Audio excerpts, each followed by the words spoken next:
It's again the rich versus the poor, and maybe the mindset within the two. The rich believes they are better off in money, in thinking, and in everything.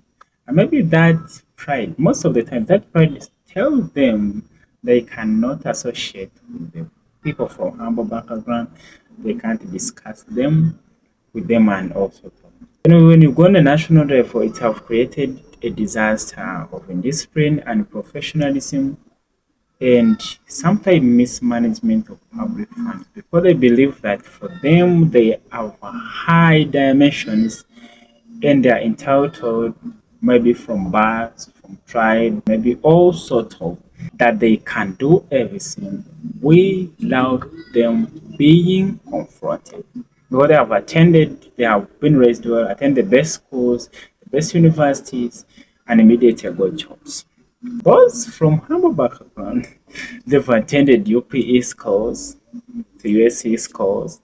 Maybe they have struggled to even overcome the stigma. They're going just public universities or private universities, and even leaving those universities is always a tug of war. And consequently, because of those sabotages, those sabotages, there is that low self-esteem. Those people, they don't have big dreams. They lack mentorship, so they live on survival. Instead of them living their lives, they are always living on survival. Living down that survival mode, you are able maybe to excuse some things, not just because you want, but maybe you feel like yourself, you should survive. And that brings the paradox. That brings the thing. How does it affect our culture? First of all, because I would range from culture to nation, service delivery, and all sorts of the culture. How does it bring the courage? How does it bring our courage? The poor the rich, they have that entitlement. The poor with their poor mindset, they're going to adopt the mindset of the rich. Because the poor have their mindset, but with no integrity, they are going to be used by the rich to do what they want. And consequently, it brings somehow a death. Let's just maybe take about maybe Uganda, the country. And maybe let's say Uganda versus America. When a Uganda leaves for America, in some months, some months or years, maybe he's just going to change the accent and all sort of. And he or she maybe will start regarding him as an American. Maybe let us just maybe take an example of Western Uganda. We have Wachiga, Banyankore, Wafumbira, Lesotho. But most of those tribes, they are always identifying them as Banyankore. Not that maybe they are Banyankore, but because of that stigma that they want to feel like being recognized.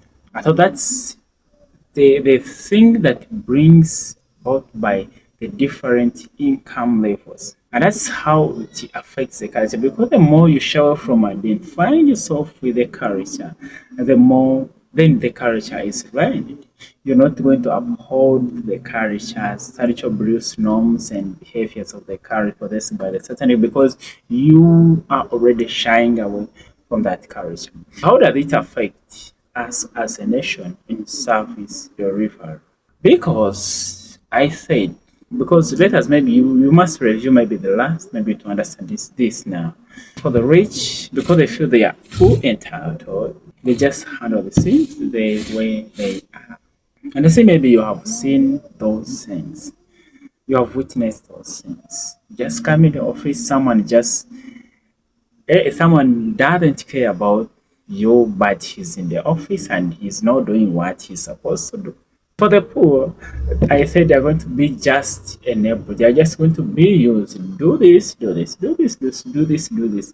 No, they're going to do them not that they want, but because they want to survive. Because if they chase them, maybe if they marry them from their jobs, they have nowhere to go. Income inequality continue to be one of the great menace, the rich versus the poor, in destroying our culture. That's one. In fact, in bringing inefficiency in service delivery, but it's not entirely something that we cannot solve as a country. How can we solve that? When the government of Uganda came in power, the NRM in 2005, 2017, 2007, they introduced UPE or USACE. And maybe that was one of the great initiatives that people see that's going to elevate the poor and what and so forth. Maybe bring these health centers and all sorts of. So, but they did not come with something. They did not come. The mistake I think which they made is they did not come with a well-detailed plan of how everything should be done. This brought about inefficiency in resource distribution, and that brought another thing of charging students. And consequently, students or children have failed to enroll for UPE and USCE and are just languishing in the village. If the policy is reformed to fully fund those schools, then we can say that income inequality is going to be solved. Second, empowerment. The empowering of the with maybe PDF operational education, NADIS, what. All of those projects have been introduced maybe to empower the farmers to bring about reducing inequality, income inequality one. But it has not produced any fruit. Not just because they are, but because of corruption, what, and maybe even lack of sensitization, bureaucracy, and all sorts of.